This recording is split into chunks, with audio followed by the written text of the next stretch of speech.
All right, welcome to BlueDag's Plan Review monthly webinar. And we try to do these once a month and pick a topic of interest for our subscribers and potential people who can utilize BlueDag with their course of work. And plan review is always a popular one.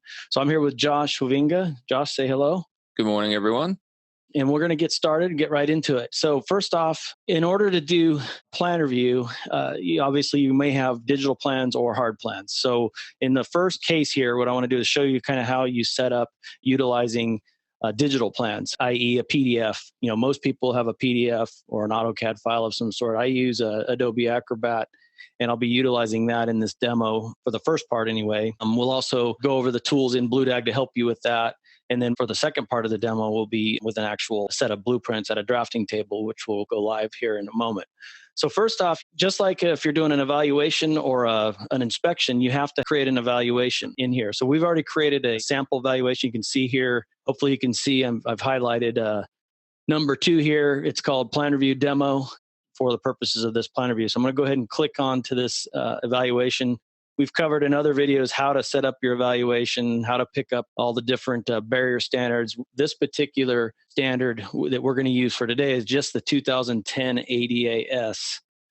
See that big red dot on the screen right there? So we're going to just do this particular plan review based on the 2010 ADA-S. Obviously, we have multiple barrier standards, which we've covered in other videos that would utilize the checklist under different standards. But we're going to use this one because it's pretty uniform and applies to the most amount of people that may be viewing this.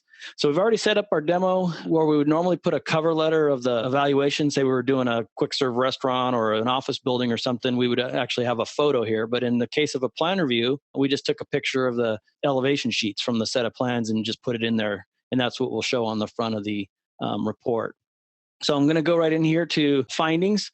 And what I've done here is pre-populated in the area descriptions. So most of you are using BlueDag, already are familiar with the areas. Normally in a site evaluation, you'd have path of travel from public way, parking lot, women's restroom, so on and so forth. But when we utilize it for plan review, you just change those area descriptions from the outside elements to actual sheets. So in this case, we've created a sheet G05 detail 1. I mean, you can make these all as detailed as you want on the set of plans. And then that way you can group all your review comments to a specific area. So if you're looking at one sheet, all the comments for that one sheet, or even down to a detail. So that's real helpful.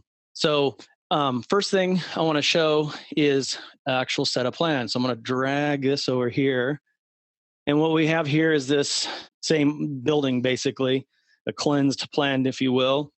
And it's got various accessible elements in it that you might be reviewing, and you want to know what to look at, what do I need to write up and so forth. So we're going to focus in on sheet A803 because this has a restroom, and we're also going to do this with the mobile app with Josh. But let me zoom in here, and what we're going to focus on for the next few minutes is the lavatory.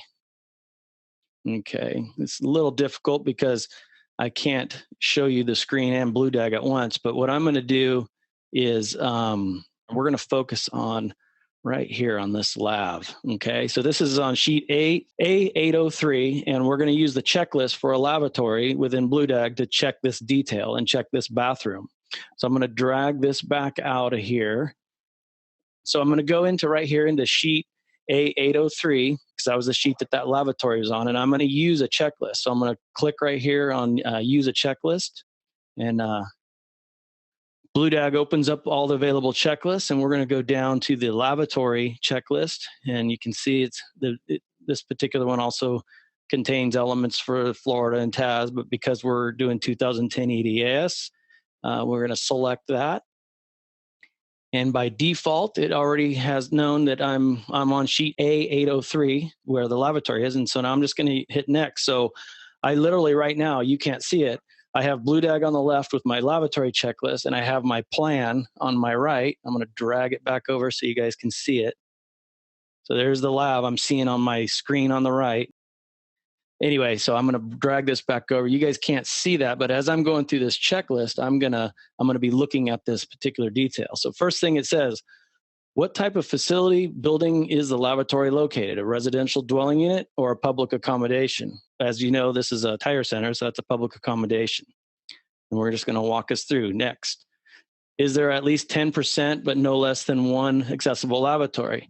Well, looking at these plans, there was a men's and women's restroom, single accommodation with one lavatory. So we're going to hit yes. And we're going to zip through here. Is the accessible lavatory located in a toilet compartment? As I had mentioned before, and I'll just show you just for down here, you can see this is a single accommodation restroom. This particular one's the men's, and the women's is also a single accommodation restroom. So we are going to go back to our checklist now, and it's not in a toilet compartment. So we're going to hit no. Is the lavatory located in alcove greater than 24 inches? We're going to hit no because it's not. It's open. There's no wing walls in this particular case. Is there a minimum of 15 inches from the center line of the fixture to the walls or partitions? Looking at the detail on my right here on my second screen, yes, it does comply. It has, and I know you California folks are going, wait a minute, why is it 15? Well, we're in the 2010 ADAS here, so it's only 15. And we're going to hit yes, it does have the 15. And the next one is the lavatory located outside the clearance required for the toilet, 60 by 56? So that's that minimum dimension. And I'm going to bring my plan back over here so you can see this real quick. Okay, so what we're going to do is we're going to focus on this dimension right here. So as you know in the code right here, you've got to have 60 inches. So trust me, that dimension goes to the lab for the sake of this demo.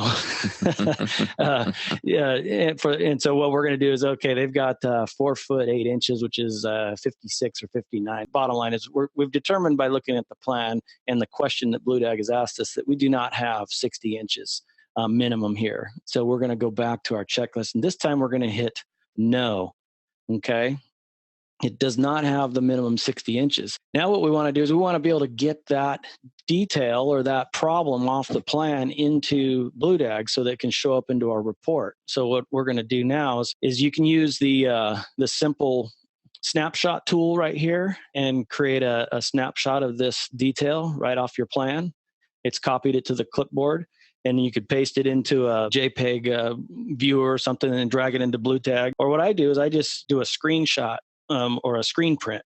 And so same idea. I just do a screen print right here. So I just grabbed that detail right there. It just snapshotted it, created a JPEG for me. Now I'm going to drag it into BlueDag, but I've got to pick up my photo right here. Here we go. And I'm going to drag it right over here into the photo. There, just uploaded that detail with that red line. I'm going to hit next.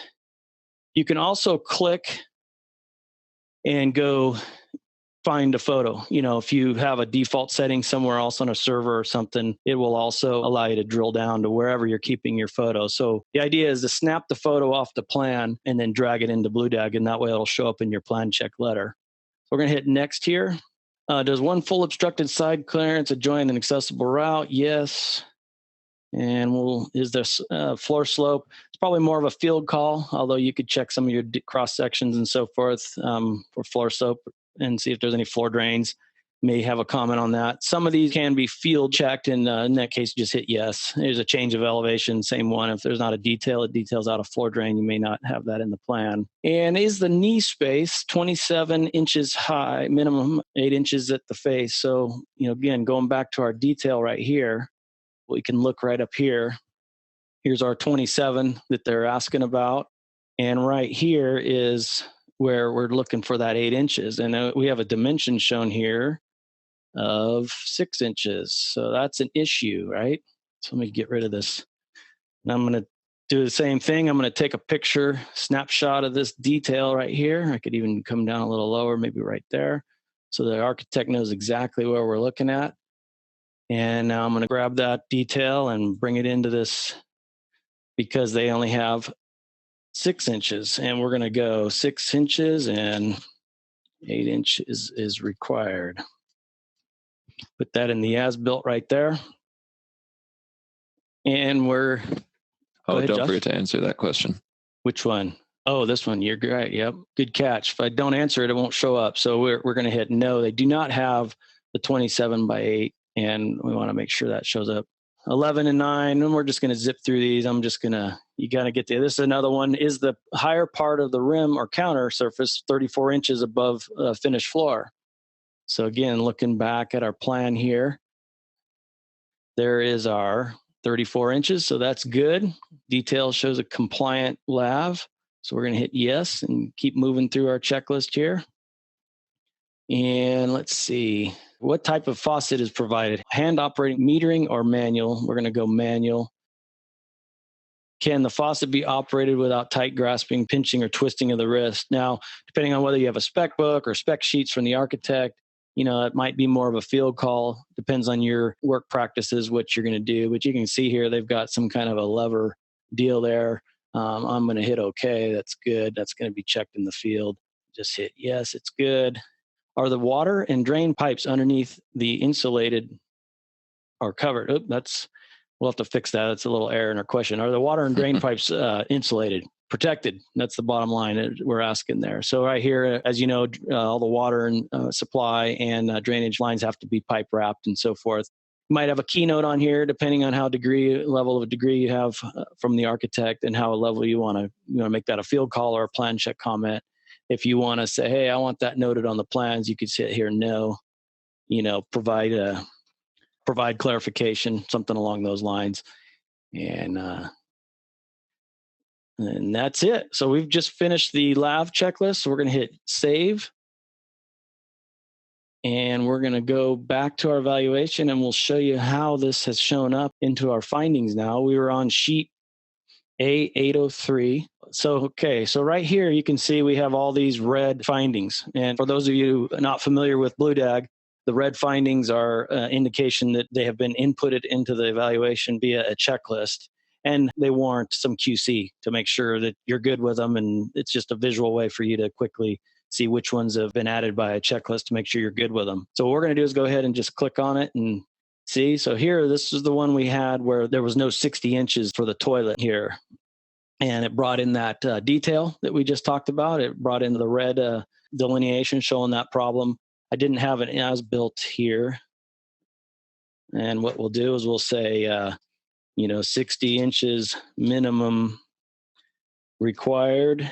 I think it was 56 inches noted on plans, something like that, whatever you want to do. And it also shows the appropriate figure here that will accompany your plan check comment. And we'll hit save. And now it changed from red to black because we've QC'd that. We're going to move on to the next one. The next one we had was the clear floor space. I'm not sure what that one was. I think I just zipped that one. I thought I added one more with a picture here. There it is. This was the one that was lacking the 8 inches. So you can see it brought that detail in, the wrong detail that's on the plans from sheet A803. Brought in the wrong detail that we zapped off the plans, and it also provides a detail of what it should look like, along with the finding saying, hey, it's not provided. And you could click in here. A lot of these findings are, more worded maybe from an evaluation or, inspection type of perspective, but just click in here and you could say, revise sheet A803 detail number 2 to show 8 inches minimum under the lab or whatever, however you want to rephrase it. But I mean, it's real quick to just click in there and kind of massage it a little bit and make it more conducive to a plan or give the architect a little bit more clarification on what you want them to do. But you can see how quickly you can walk right through a plan check. And I think that's where the checklist in the portal is really helpful, is using that in conjunction with your PDF. I want to show you two more things before we go to a hard set of plans, and that is we have a plans tab. And for those of you that don't have, say a full version of Adobe Acrobat where you can do all the editing, you can use our plans tab to basically import an image of the plans and using your screen. So let's say you have Adobe Reader and you can't really edit the PDF or make comments on it. Then what you can do is you can come in here and go, what we'll do is we're gonna undo all this stuff here real quick. Get rid of this. Okay, so what we have here is we have a full sheet. So what we want to do is we want to get this sheet into BlueDag so that we can manipulate it, because we don't have a full version of Adobe or can't afford it or whatever. So what we're going to do is we're going to screenshot this entire sheet here instead of one specific detail. And now what we're going to do is we're going to come in here and upload a floor plan. We're going to upload that sheet. I'm going to go find it here. It happens to be that top one right there. I'm going to edit it here. I'm going to rename it sheet A803. And I want it number 4 in my sequence. Okay, and then I'm going to go in and there's another one here. Let's see, there's a sign detail. Where is it? Here it is, sheet G05. I want this one too. I'm going to zap this one, screenshot, and I'm going to upload. And I'm going to hit edit here real quick. Just showing you how easy you can add plan sheets here. Sheet, that was what was that sheet number? 700, I think. And we're going to put that at number 2 in the sequence. You don't want to upload 35 PDFs here because that's not where they go. But what you can do is take the sheets that apply to accessibility. You know, commercial set of plans might have hundreds of sheets, PM&Es and everything, but you only want the accessible sheets. So you can import those in right here. Let's go to this one right here. Let's say we want to come in here and you can now zoom into this document. And let's go down here to this sign height detail right here, and it says 60 inches to the center of the wall signs. Well, this is an older detail, thankfully, for the purpose of this demo, and we're going to show, you know, that this is wrong. You know, it's center line. It's not the highest level of tactile characters or the lowest level of Braille like it's worded now. So we're just going to circle that, and we could also crop here. You know, if I wanted to crop this down, you know, you could crop from here and use the same tool, basically to come up with the sheet that you're working on. So if we go back here to sheet 700, add a finding, and we're going to go wall sign. You could use the checklist, or we already know the wall sign height was wrong. It's too high. Now we want to grab that detail real quick. We want to grab it from a plan, and it's right there. And it just brought it in. I should have cropped it. It would have looked a little bit better, and it would have looked like, hit save, and let's back up one. It would have looked like this one. There we go. Would have looked like that one if I had cropped it. But anyway, you get the point. So you can use your standard PDF tools and just drag and drop photos from your PDF using the checklist to walk you through a toilet compartment, elevators, and parking stalls, all that stuff, walk you right through a plan check using those really well-developed checklists. In addition, you could use the Plans tab if you don't have the full Adobe suite for editing and making comments, and use that as well. That covers those two pieces. And then, everybody says, well, what do you do if you have, a full set of plans? What do we do? So what we're going to do now is shift to Josh to let him demonstrate how we do that. I'm going to turn the camera on here. But before I do that, I just want to mention also that you might be asking, well, what does the report look like? And after Josh does his quick demo on the actual plan sheets, I'll show you at the end here how all this comes together into a form of a plan check report. Josh, you about ready? I am. Okay, so I'm going to turn the camera on here. So Josh has a set of plans, and he has the app up. So hopefully you can see the app on the one of the screens and see him actually with a hard set of plans. And look at Josh. He's so studious. He has a brand new set of 2016 building codes right there on his left. Oh, yes. That's definitely all me.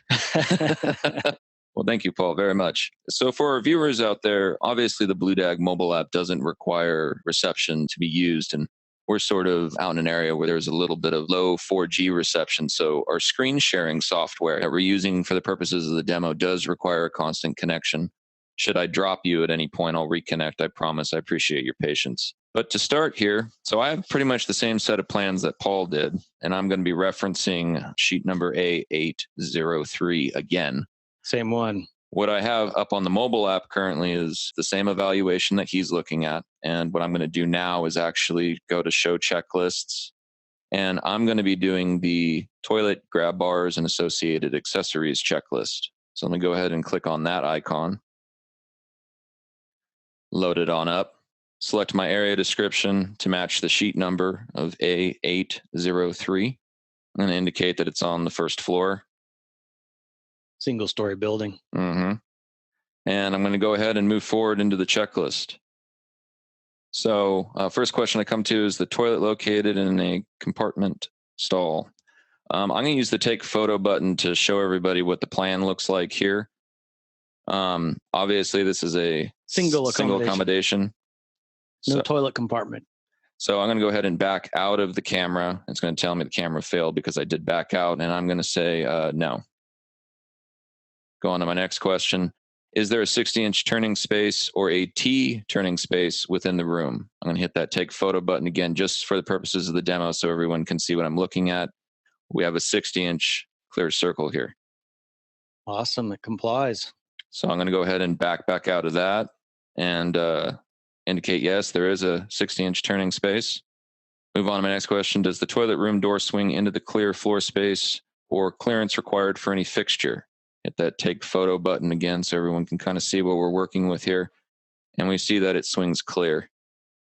Yeah, the lav 30 by 48 lav is shown there, and the door is not swinging into it or the toilet clear floor space. So I'll back out again from the camera there and just answer no to that one. Move forward. Is there a clear floor space measuring 60 inches minimum along the back wall and 56 inches minimum along the side wall provided for the toilet? Hit that take photo button again just so that you guys can see. Go up to the men's on this one, Josh, because that's the one where we had the wrong dimension. Remember that 4'8"? That's 56. It should be 60 up there. See so that we're going to say no on this one and snap that detail into our report. No problem. So I'm going to say no here. And as most of you are familiar, it's going to trigger a finding. So it's going to ask us to take a photo. In this case, I'll go ahead and snap this other bathroom just for purposes of the demo here.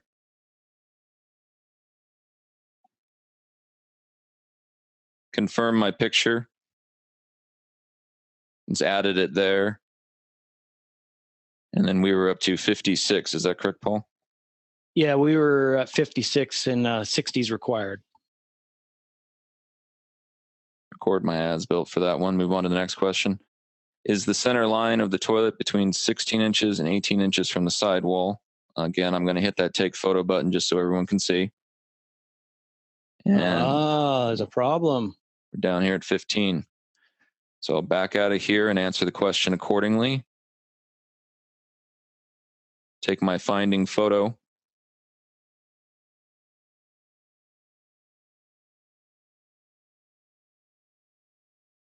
Is the height of the toilet seat between 17 inches and 19 inches above the floor, measured to the top of the seat? And I believe I have to go to the detail part of this, right, that's Paul? that detail up on the top left of that sheet up there. So maybe you can show everybody one more time on there you go. Up at the top left. And there you have 17 to 19 to the top of the toilet seat detailed. So we're good there. I mean, you can see how fast you can go through this, and it just, walks you right through all the compliance measures you need to look at. Apparently we're hand operated here for our flush valve. And it's on the wide side, so that's good. So hand operated. Can it be operated with one hand without tight? This is one of those field determinations. Probably more of a field call, but yeah, just go ahead and hit yes. Can it be activated? Field call. Same thing, field call, yeah. Open side, there we go, yeah. And you already notated that was yes. Is the toilet paper dispenser located 7 to 9 inches from the front of the toilet, measured to the center line of the dispenser? Let's go ahead and hit this take photo button again. And what are we seeing here? 12 inches. Yeah, point to that. There you go, Josh. Yeah, so they've delineated the old code requirement of 12. So that is a negative. Let's go ahead and take our photo. Sorry for the angle on that one. I'm tethered by a cord at the moment. The old power cord. Record my as built here, 12. Is the outlet of the dispenser 15 inches minimum and 48 inches maximum above the finished floor? I think that was a yes, if I remember right. Mm-hmm. But I think we have probably another 20 questions when we get to the grab bars, and we don't want to bore everybody, but you get the idea. As you're walking through the checklist with an actual hard set of plans, you just use the mobile app to walk you through and snap the photos of the plans. If you don't have access to a electronic set of plans, this may be the way to go. So now I've basically completed that checklist, and I'm going to go ahead and sync it up so Paul can take back over and show you the data we collected in the portal. Most of you are familiar with the process here. All right, so we'll move back over to my screen here. You may have some of those comments that are more of a field call, but you're not really saying that it's compliant. It's just, it's not something you're going to verify in the set of plans. Right. Like you can't test the pressure of the operating controls and so forth on a set of plans. Now you may want to require a note, or they may ask you, is the door pressure greater than 5 pounds for an interior door, let's say.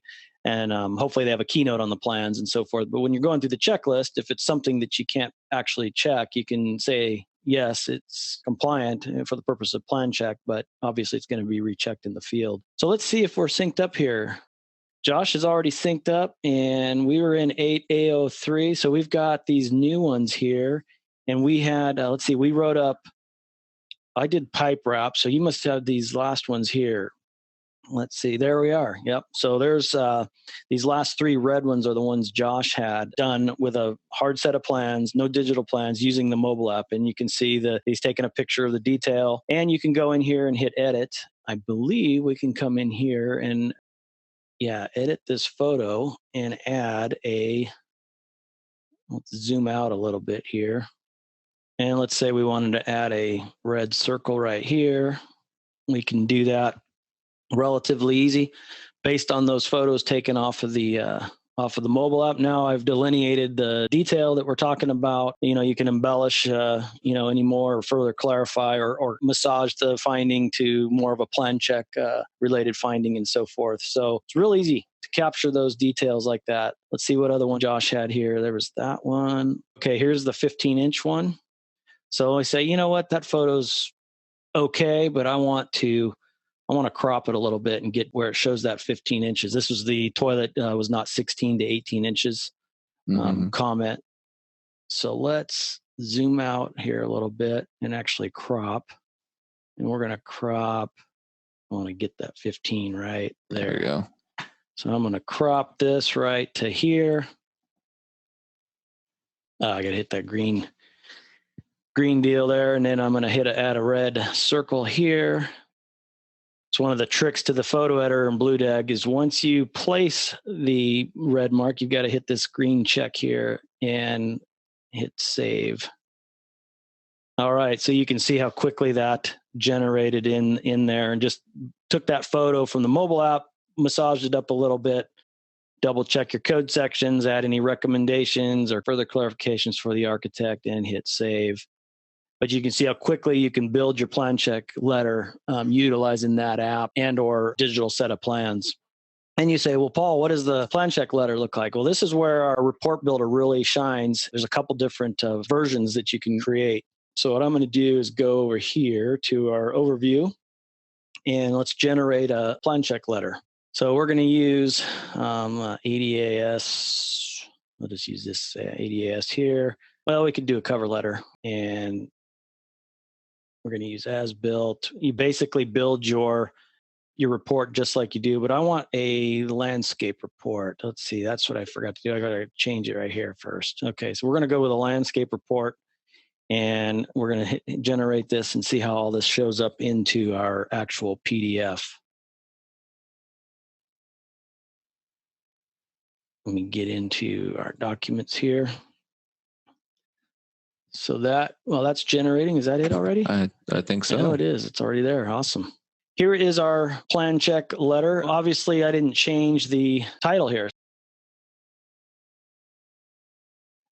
We need to change that from site accessibility to plan review letter, or whatever you want to call it there. And then let's regenerate this. And it's moving pretty fast because now it says plan review letter. You can customize this however you want. Obviously, you'd have your logo here, not BlueDag. But you can see here now it's generating a plan review letter. Now I must not have included I think I forgot to check the photos. So in this case, it generated a letter in landscape mode, landscape's really good for this application because, it's got your sheets here, your finding or your correction, any notes to the architect and your citation. But let's regenerate that one more time, but with some photos here. So let's go back here. We're going to go back to landscape, plan review letter. This really does highlight how fast our reports generate out and gives you that flexibility to make any corrections you want before you send out the finished product. Absolutely. And there we go. I got to check the photos there. I want the citation figure, the as built, and I think that'll be good. Let's go back to our documents here. And now that we added the photos, it'll take a little bit longer. That's why I was like, man, that sure is fast, Josh. You've been doing pretty good. Although there it is right there. It's still pretty good, even with the photos. So now we should have, there we go. We have details, and let me zoom in here. And let's go down to one of these ones that we just did here live today. So here's sheet A, 803. I need to just make that 803. The clear floor space between the lavy and the toilet is too narrow. It was 60 minimum required. It was 56 noted on the plans. Here's your code section. Here's the detail. Here's what it should look like. So you can quickly show the architect his detail in the photo here, and then the actual code figure on the right showing the issue. So here's the one that I did with the digital set of plans, was the 8-inch issue. They had noted 6 inches of knee space when it was really required to be 8. Here's the non-compliant detail from the digital plan, and there is the compliant detail from the code. And then moving down here to Josh's. So this sheet has the details from a actual hard set of plans where you're not digitized, but you want to use the app and the checklist tool to walk you through that accessibility to plan review. So this particular one right here is same one. The clear floor space between the lab and the water closet was that 56 inches. Same code section, but now we have the detail and the detail what it should look like. Here's the 15 inches instead of the 16 to 18 that's required by code, and with our cropped photo and our red circle and so forth. So that is basically it in a nutshell. The checklist tool is great in the field, but it certainly can be utilized as a plan check tool, which we've demonstrated here today. I'm trying to get back. When you're in your evaluation, using your findings as a plan check guide and using that checklist tool to walk you right through. A couple new ones that just came out. We have a drinking fountain one that we worked on both for California, Florida, Texas, and ADAS. It was just put out this week. And then the big one, the monster, is the new elevator checklist. Mark banged on it for several weeks, and then I beat him up for another week and a half. We had several arguments over that one and lost a lot of hair and a few years off our life, I think, because there's so much with elevators. I appreciate you getting that out. We've had quite a request for it. So the elevator checklist, that's a great one to use whether you're in the field or in the office doing plan review. I mean, even if you have your regular plan review process dialed in and you want to do your own letter and all that, open up BlueDag, just open up the checklist tool in a dummy evaluation and open up your elevator checklist and have it walk you right through. I did that recently, and it leaves no stone unturned. I mean, it really walks you through all of the requirements. I mean, no matter how versed you are in the code, I mean, there's just so much involved with it. It really is a great tool for helping you with that. So I think that's about it. Do you have anything else before we check the questions, Josh? Anything you want to add? Nothing more than we've already stated. For our viewers out there, you can see how versatile the tool is. And for those of you that would rather use a paper set of plans over an electronic set, obviously we've given you a quick tool on that, and we do have subscribers that do that. But you can also see the power of just doing everything in the portal, and also a mixture where you're using outside programs such as Adobe to quickly crop these photos and get them in, maximizing that BlueDag power. Yeah. If somebody needs something a little bit more in detail or wants some help, feel free to contact Josh Ovinga, myself, Mark, Ed. I mean, any of us at BlueDag here will help you out. And, if you're stuck or trying to figure it out, just give us a call and we can give you a quick demo or some advice on how to use that. But great tool, great webinar. I hope you guys enjoyed it. And if you have any other comments or questions, we'll be here next month. As always, we are ready for topics of interest. So email us if you have any suggestions for future topics, and we will come up with another one for next month. And thank you for joining us, and have a great day, folks. Thank you, everyone. Thanks, Josh. Talk to you soon. Bye-bye.